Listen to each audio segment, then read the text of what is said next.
Hello, everybody. I'm not sure if anyone can hear me yet. Trying to see if this connected to my event.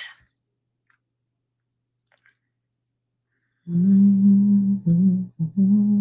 me 1 second here.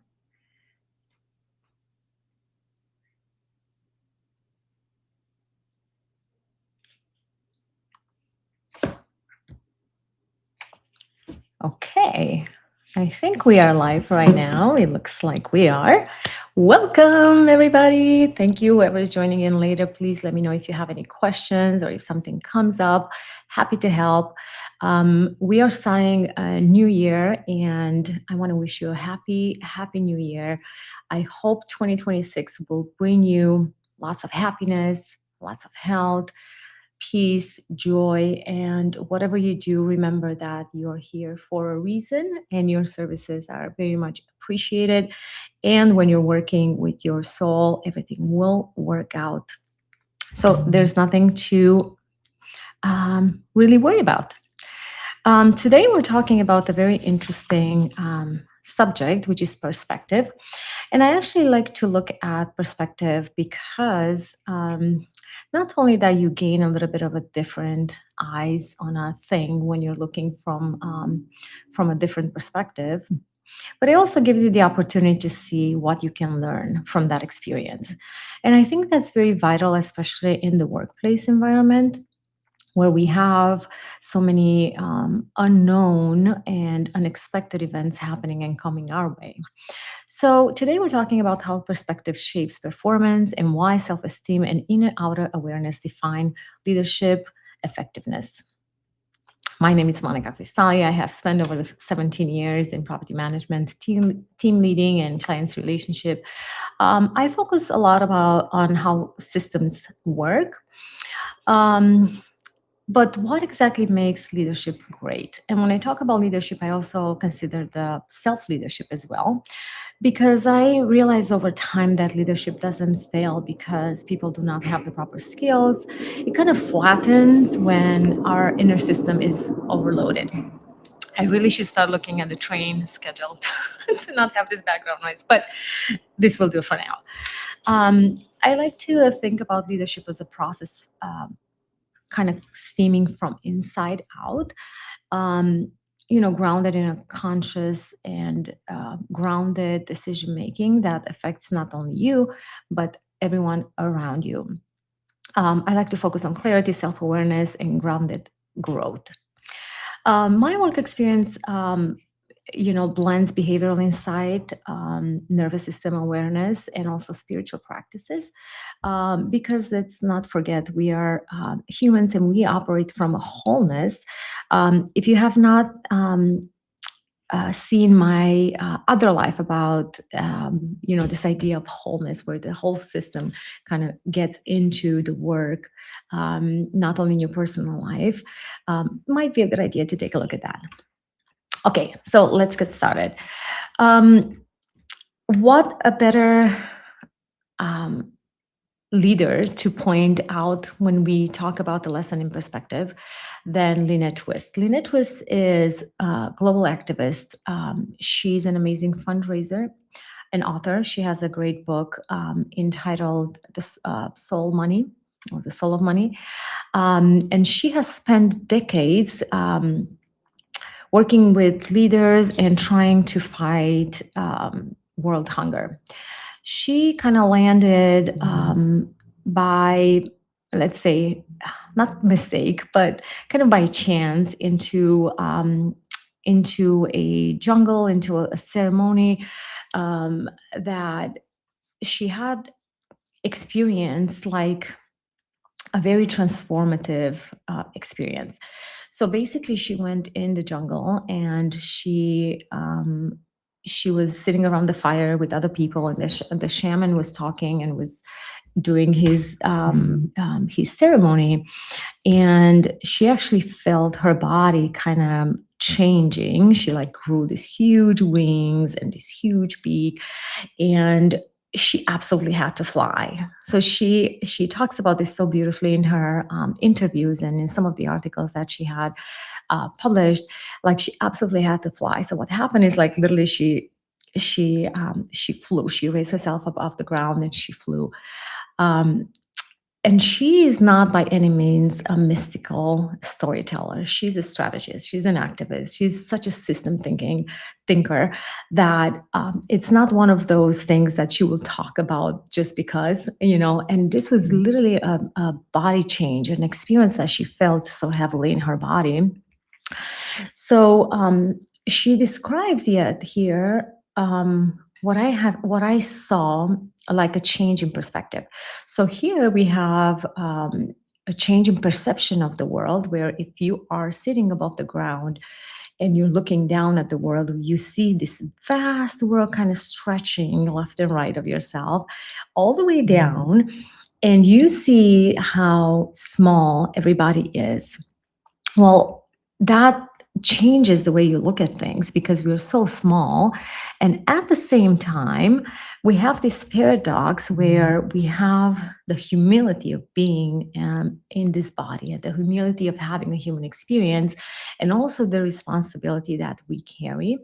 Um, because even though individual problems seem so small, even though we can see the patterns much better from like a higher, literally higher view, every single movement that we make matters and changes how everything works around ourselves and in the world.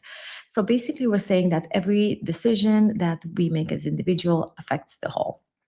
So we're not the center of anything by any means, but every choice participates, shapes how things are unfolding in front of you.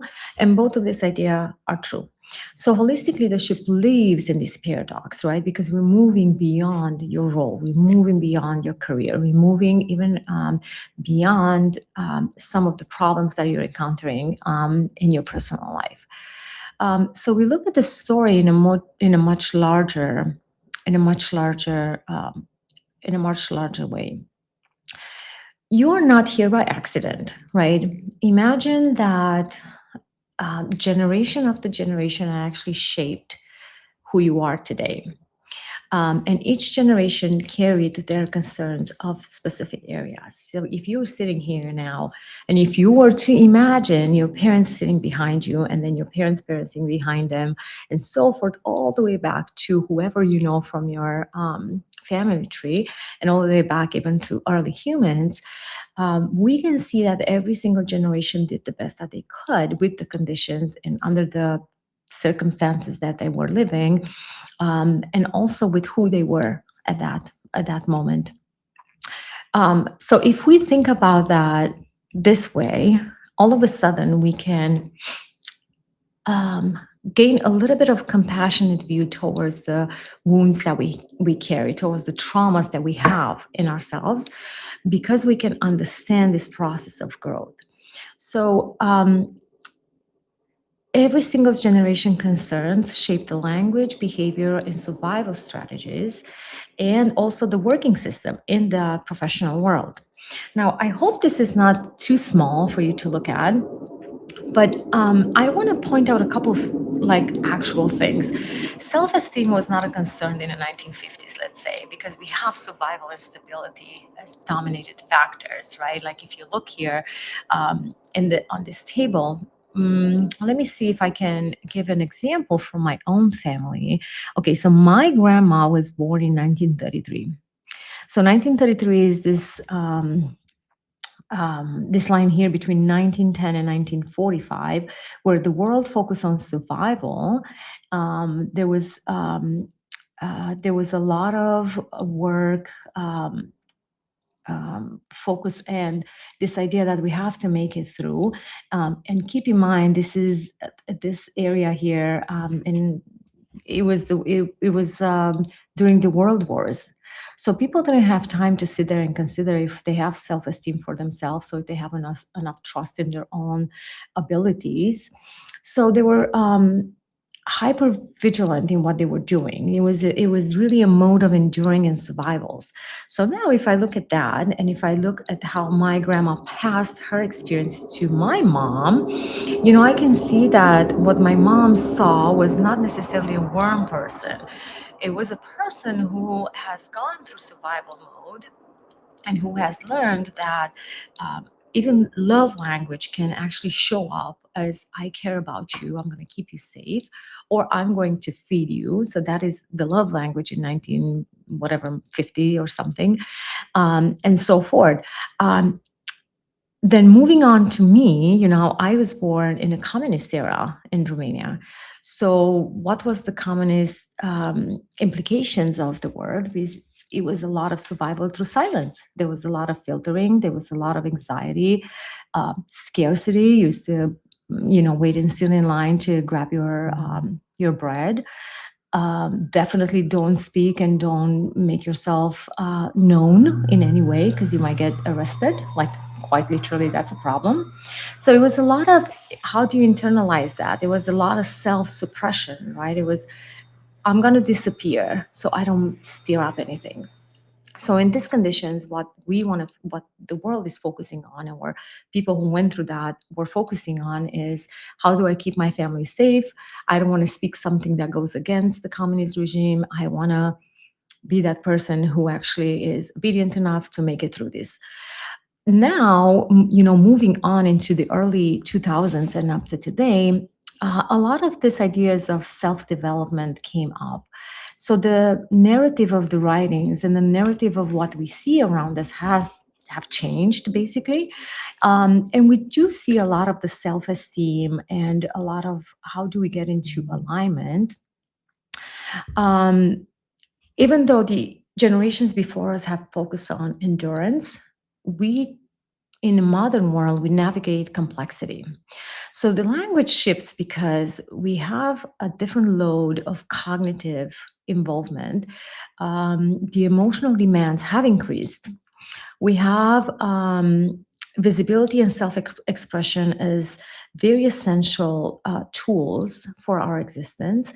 So we don't really became weak because we talk about a lot of these things, but we adapt to a much complex system that we're dealing with today. um, yeah, I think that's all I wanted to talk about this. Excuse me just one second. Because it's important to know that, for example, if you haven't received the full let's say the things that you have expected to see from your parents, or the things that you are giving to your kids today, which might be attention, or it might be more time with them, or it might be more of a conversational relationship where you actually wait for an answer, not just directive. It's because we have evolved, and probably our parents, not only that they didn't have a model under which to operate and be better parents and not pass a lot of the traumas on us, but they were dealing with a lot of the environmental things, a lot of the things that were happening where you have the TV for half an hour to watch the news, or you have electricity shut off at 10 p.m., or things like that, that really mattered how you structure your life and what are you doing the time that you have. Or hot water. Hot water was another thing. Like, if you didn't have hot water, you had to carry it from somewhere to wash your children. So anyway, it was just a different world. But if you think about it like that every generation kind of deals with something else, it's easier for you to get over the things that bother you so far. Maybe your dad didn't have enough time to spend with you because he was working for 12 hours a day to ensure you have what to eat. That was a love language. It's not that he didn't care about you, right?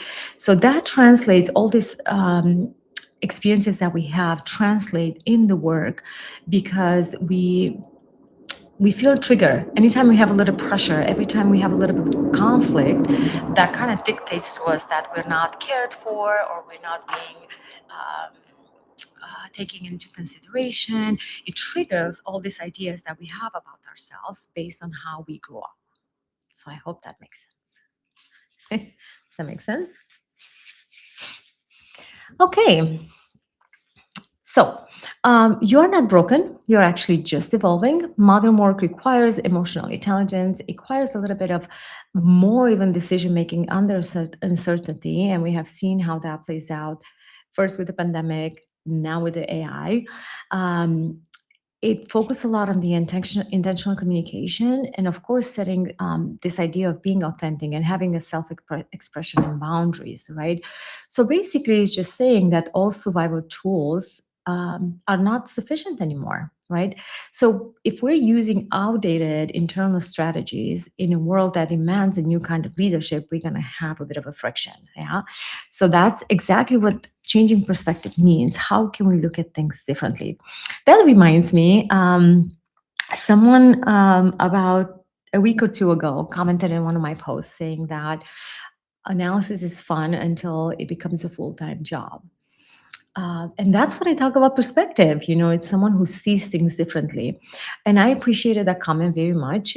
It also got me thinking that um, we are we are doing analysis every single day and every single step of our way, especially when it comes with big decisions in our life. We do an analysis. What do I wear today? What do I eat today? Where do we move? Do we want to consider school districts? Do we want to see how much taxes are? Is it close to work? Do we work from home? Do I need an office? Do I not need an office? Da da da da da da da. We do this every single day with every single decision that we make. We are analyzing because we are living a lot in a rational mind, in the thinking mind, where we're just like ruminating everything. We just want to know um, that we have considered all the options. And what that does to us in the long term is like making us feel better about our decisions. And we say, okay, this is what we knew best at that time, even if it's not, probably the best decision that we could have done.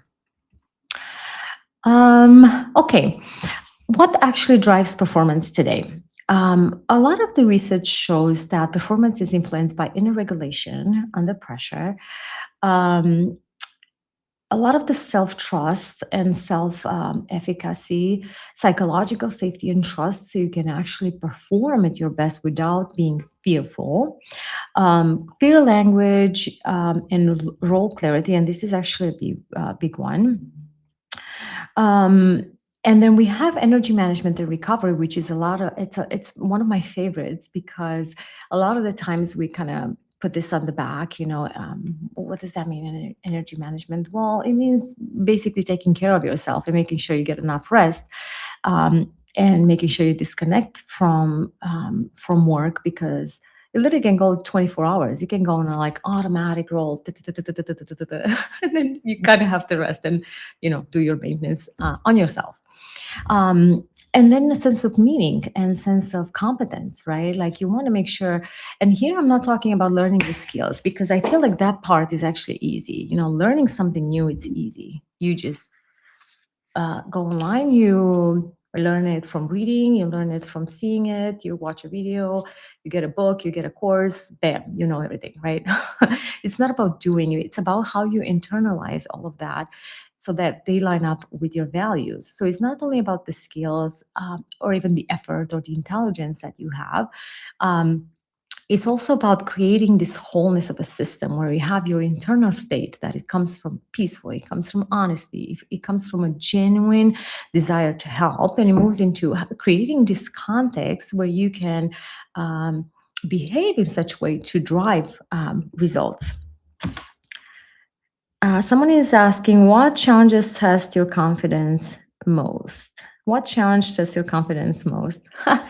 um, I'm gonna respond this after I finish this, because I don't tend to get influenced too much about things that are happening to me. It takes a lot for me to get upset and be like, oh, I'm not confident enough to speak. But it was a learned process. It was a process that I went through, and I'm gonna talk a little bit about that, and then we can get back to it to talk about it, Usman, if you're still around. Um, Okay, so this idea that we have to put more effort, more hours, more execution, um, it kind of focuses on measuring performance by output. But performance is actually the byproduct of how regulated and clear and grounded someone is while they're working. So what allows human to perform well and lead well, of course, is not pushing harder, but literally removing the internal friction, so clarity and capacity can flow through. So this will mean that addressing even those the disturbances or traumas that you have mentioned earlier, I have mentioned earlier, when we talked about this generational flow, is that you're not fixing yourself. You're addressing some of the things in within yourself, so you can see things clearly. Literally, just like removing things from your eyes and seeing things clearly. Um, and that's why it helps to have actually someone you can work with, because we are limited in our vision of how we see things by our experiences, our understanding of things, and how we internalize all of those experiences. So we might see like this, we might see like this, but there's a blind spot somewhere which someone can point out, right? So we have to be very grateful for that someone, whatever form that comes to you. In holistic leadership, we don't actually isolate performance from the person. I talk a lot about this idea of wholeness, where um, you at home is the same with you at work, right? So we don't isolate the performance from the person. It's still you, right? And you are actually the system. You're the system. Whether you think about this from self leadership or from a leadership perspective, you are the system. So what's happening is that performance is a system as well, right? Where we have an inner state that kind of plays out in a behavior, and it goes into relational impact, which people who know about or who work with team or who work a lot one-on-one to clients know that this is like very, very important steps to actually drive results. So leadership is not only what we do, right? It's what our own system is allowing us to do. And that includes nervous system, beliefs, and self-esteem. The best example that I can get, and that made me smile when I remembered, it's Satya Nadella. Um, Perspective shift, it changed literally performance. So when Nadella became CEO in 2014, he became the CEO of Microsoft. Microsoft was a successful company. The problem that they had was an internal cultural issue. They had a rigid, competitive, and slowly losing relevance to the public. So the issue that Nadella actually saw was not strategy; it was actually a mindset. So he actually worked in changing this culture of know-it-all and moved into learn-it-all perspective. And even saying it out loud changes how you look at the world. How about just learning from everything that we see, and not proclaiming or kind of stating that we know everything that's out there. Um, so that is still, protecting expertise in a way, but it moves from this competitive feel to it, and this focus on avoiding failure, right, and kind of moving into learning from it. So Nadella didn't start with products or structure. He just started with how people think. How can we relate, right? He switched into this learn it all culture, with kind of brings to the table a lot of the soft skills that we talked about, which are not soft at all, but I think they're superpowers. But this, empathy, this sense of curiosity, the psychological safety, this idea of growth, right? What else can we talk about and still maintain the quality of our services, right? Listening, replacing ego with learning. Leadership as a responsibility and not a control. Oh my God, that's huge. That actually should be it should be a thing in everyone's strategy. So these changes worked. Their market value grew from about 300 billions to over 2 trillions, I think. Collaboration engagement improved. Innovation grew and accelerated so quickly. And Microsoft actually regained the cultural and commercial relevance.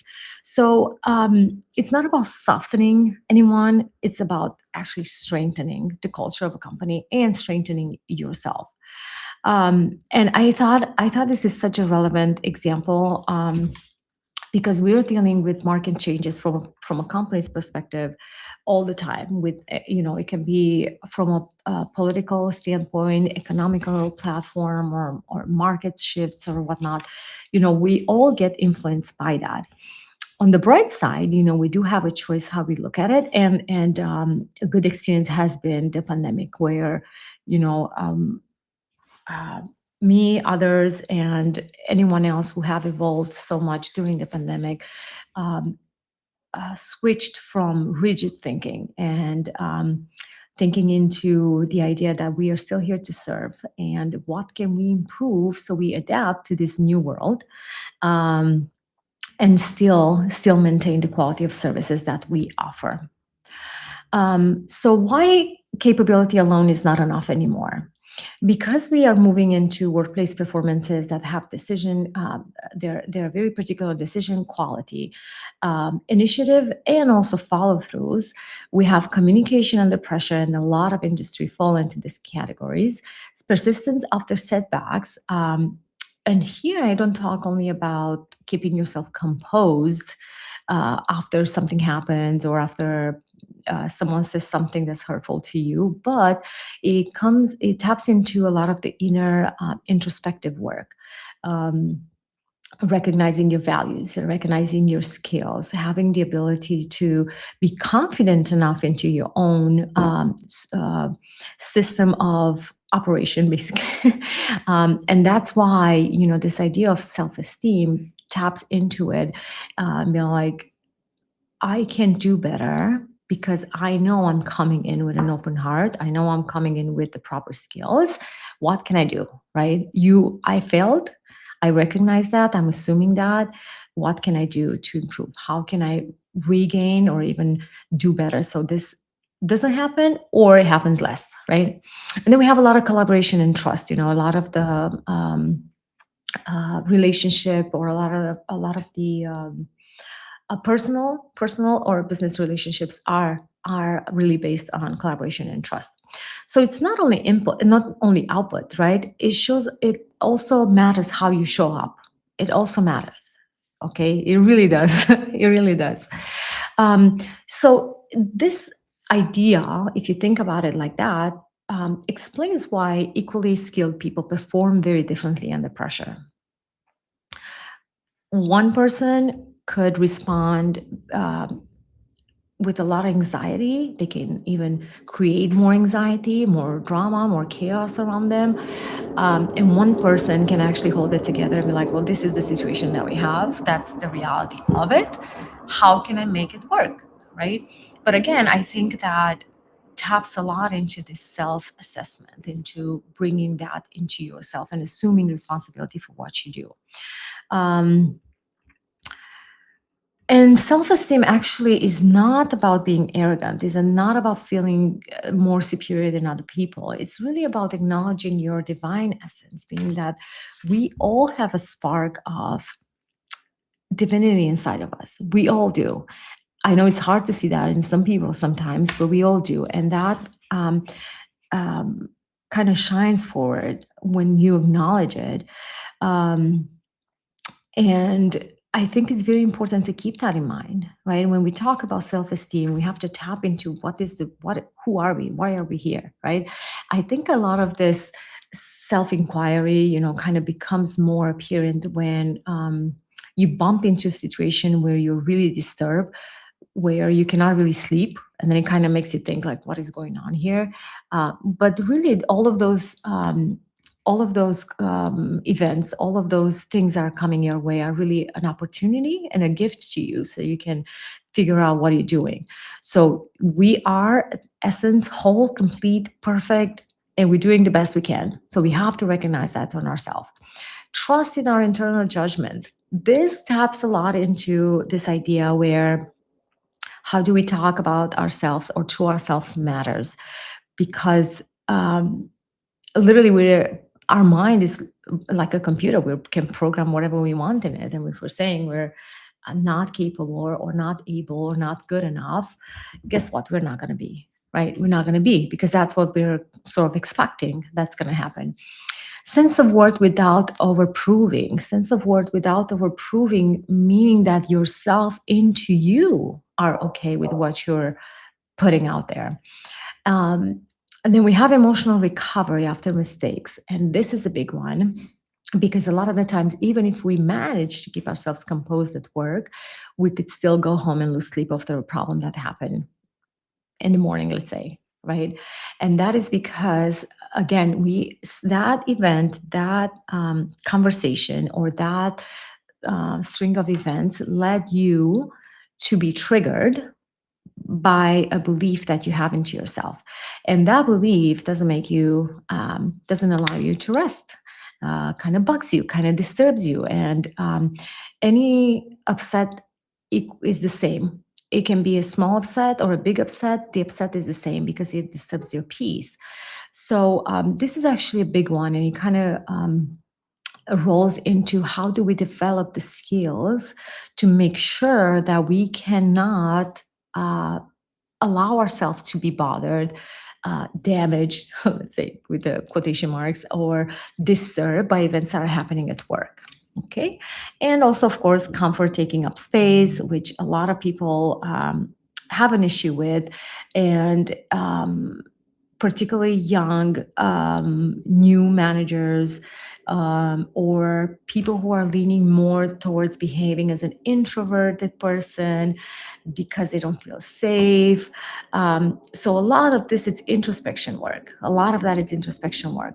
So we are moving literally from perspective as an ideology, as a abstract, to how do we put it in application? How do we practice that, right?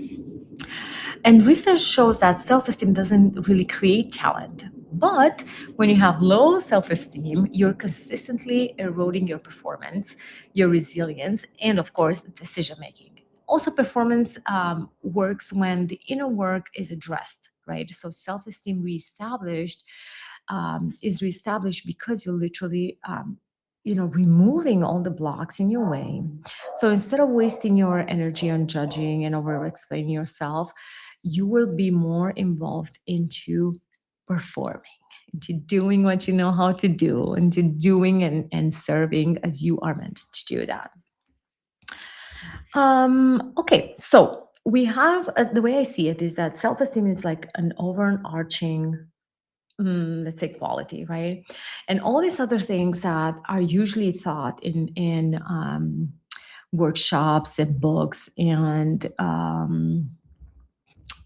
courses are little traits of that. So self-esteem is here, and then you have self-trust, self-confidence, self-honoring, where we have, and then we have the where we have the self-honoring. It's mostly about respecting your qualities as a human being, and then you have underneath that the clear communications, the calm authority. Um, and I don't think we can separate those. I don't think you can separate those because they all move from one source, which is self-esteem. And when you have self-esteem, you're going to move forward with acknowledging your values. Yeah. And when you're acknowledging your values, you're actually honoring yourself. You're having self-trust in the process, right? And a friend of mine recently reminded myself that life is happening for us and not against us. Um, so that's very good to kind of keep in mind when you're having those moments of doubt, right? When you're having those moments of doubt, when your confidence is being shattered. Um, and then you move into self-confidence. What does it mean, self-confidence? If you go and take a self-confidence course and you could talk, how can you speak with confidence? And you can practice that, and you're going to practice that, and then you still get up and do your presentation, and you're still not going to feel like yourself. That is because you're learning a skill without actually matching it to your internal state. Does that make sense? I hope it makes sense. But do ask me, do send me a question or a DM if you do have any question about that. So we treat this qualities as skills, right? So we want to learn them rather than feel them. But these are expressions somewhat related to each other. For example, my biggest block to kind of work through has been communication. Thinking about it, I might do a live about communication next month. We'll see.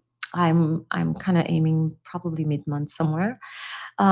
So when I talk about communication, for example, I talked about how do I build the skills, how to speak clearly, how to have the proper posture, how to get rid of my accent, how to state clearly what I wanted. Um, And in the end, I discovered it was more of a self esteem blockage because I did not believe my words. I did not believe that my ideas or my contribution could mean anything, or they can even contribute to a positive change. And obviously, that was wrong. But the work was less skill based and more of an internal work and introspection, as I've just mentioned. So self-esteem sabotages your performance, and oftentimes it's something that it's kind of subtle, right? It's a lot of this behaviors that we engage in and without even thinking about them. A lot of over preparing, over explaining, fear-based urgency, right? A lot of those low vibration emotions that I talked about in some of my posts, and also the other video that I have here, and also avoiding visibility, avoiding conflict, right? Then what does that do to you? Because you're not operating clearly and honestly and truly to yourself, is that you are draining your energy, your focus, you're draining your authority, and of course, it's affecting your long term performance. But this by any means is not weakness. We kind of it's what I will call an adapted behavior that we learned to operate in unsafe environments, right? So, in a way, even our language is being shaped, or our language shapes performance, just the way it shaped the way the growth, across or over generations did. Because if you are someone with low self esteem, you're going to be very apologetic, very conditional, over justified, defensive, right? We know that comes up a lot, defensiveness.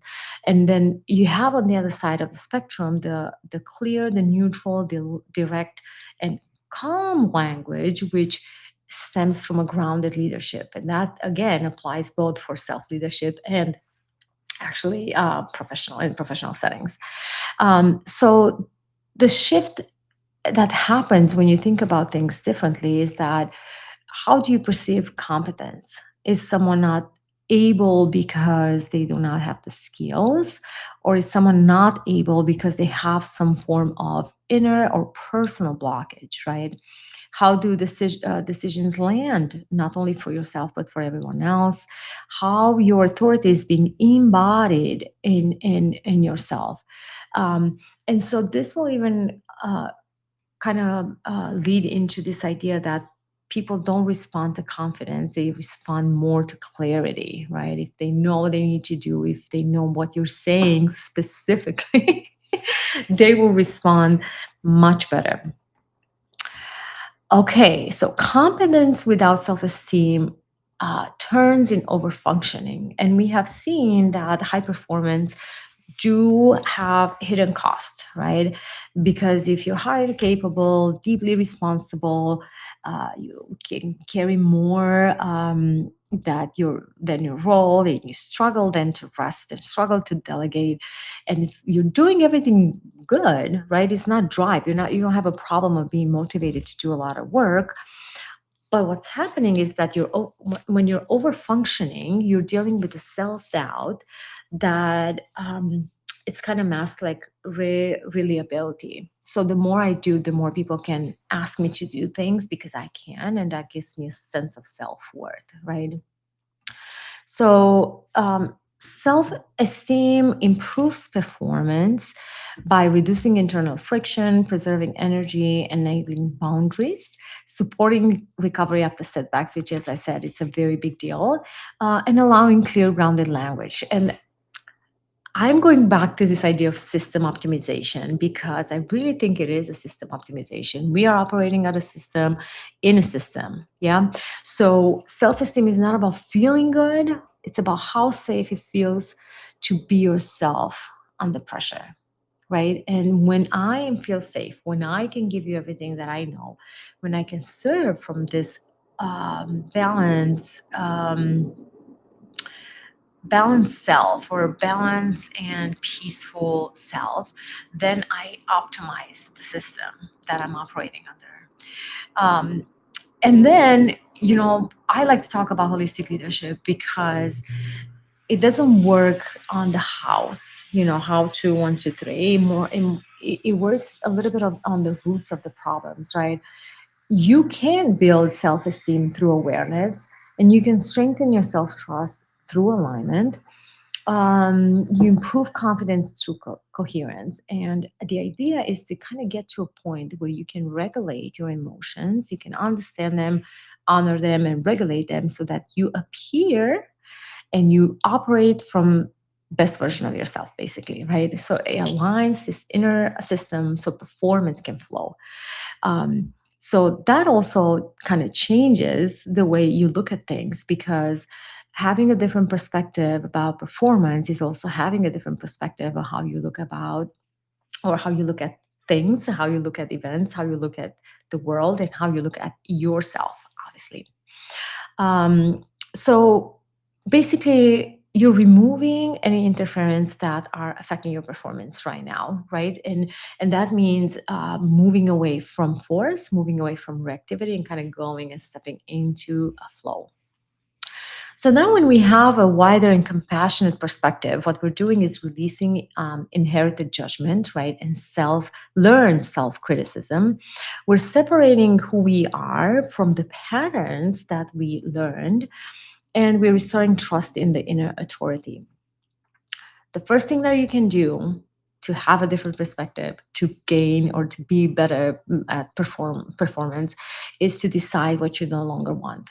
And this is a big deal, because what you no longer want, it's enough to make a change. You don't want to be humiliated, you don't want to be dismissed, you don't want to be not considered, whatever that might be. It's easier sometimes to look at what you don't want before you look at what you want. But if you know what you don't want, at least you have a starting point, right?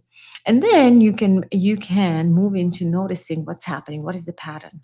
What am I falling into again and again and again and again? And why is that happening? Right? Um, if there's a lot of pressure in your industry, why is that triggering you? Why can't you just do the work and follow through the steps that you have been probably provided in training? What is it? What trigger do you have that is making you not act optimally um, in your work field? Then you can move into step 3, which is regulating before you respond, meaning give yourself a little space, give yourself a little time, step away if you can. I don't know, take a few deep breaths, drink a glass of water. How can I see this differently, right? Regulate.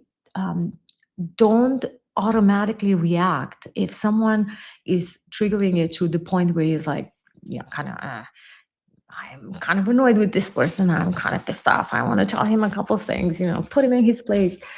Take a break. Take a little break. Push away emails that you can push 24 hours, 48 hours. Allow yourself time to think as problems separate from yourself. Yeah. Then you can set one clear boundary, which can literally mean I'm going to honor my lunch hour. That's a boundary. Kind of fun, but that's a boundary. Or, and then you can make one decision that you can make today that doesn't feel like you're being tied into something. It doesn't feel like it's squishing you, or it doesn't feel like it's squishing the life out of you, right? So it's really not about fixing yourself. It's about remembering who you are, right? And go from there. So when we stop judging ourselves through the lens of family conditioning or cultural expectations or outdated survival patterns, something happens to us, something shifts, right? And from a wider perspective, that is rooted in awareness, right, rather than criticisms, of course, we can see ourselves more clearly. We cannot tell ourselves we're behind, right? We are capable, we are evolving, we are inherently worthy just by the qualities of having the opportunity to be on this planet and do what we do. Recognition that inner dignity is self esteem. What does that mean? It means to honor your values and the principle, yes, under which you're operating. And from there, of course, all the other ones follow: the self trust, the strong communication skills, and all of that. You have a different language, right? Like you can regulate more easily, and you have the option to sustain your performance over time. So, holistic leadership doesn't necessarily add something new. It just changes how you look at things, right? And removes what never was truly yours to carry. And now going back to that question, what challenges test your confidence most?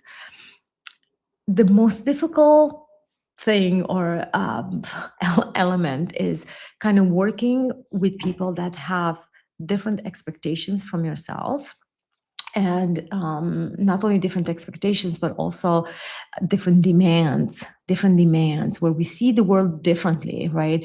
I look outside and I see a sunny day, and someone looks outside and sees a cold day, because both are true. Both of these are true. So that is where the challenge is, like, how can I gain a more neutral view of the world?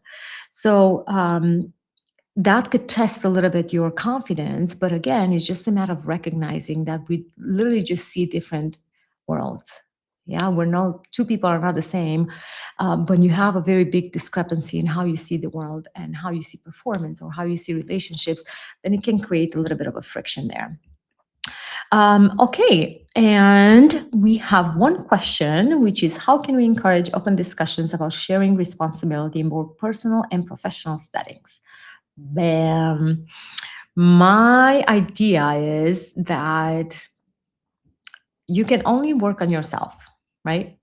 Open conversation about responsibility does not start when you're starting to feel overwhelmed. It starts much, much earlier than that. And it doesn't start with communication skills. It starts with like self-esteem and clarity. And we talked about all of that. So you can just be honest and claim ownership, not only of the question that you're raising or the demands that you have, demands with quotation mark, just like the expectations that you have, and have ownership of that. And what is your part of this? What is your part? Are you a 50-50? Are you, are you encouraging because you are allowing yourself to be open and out there and honest enough to assume you're 50%? And also, I would not wait in any way until things become stressful and overwhelming. So that means to speak early, kind of set that from the beginning, and point out sort of the invisible aspects of what your share, what your load of work or responsibility is. Because then you have really a clear idea that, this is where I am. I'm being honest with my, task, even if it's in a work situation. And if it's in a personal situation as well, right? Like, I'm doing all of these things, I just don't have enough time, or I don't have enough hours in one day. Um, and that's it for now. If you do have questions, please let me know. I think I covered the question in the chat. If there's something else that comes up, please let me know. You can DM me, you can comment under this post. And once again, I wish you a happy 2026. Go at it with an open heart, do your best, and please stay curious, see what's out there. Okay, guys, talk to you soon.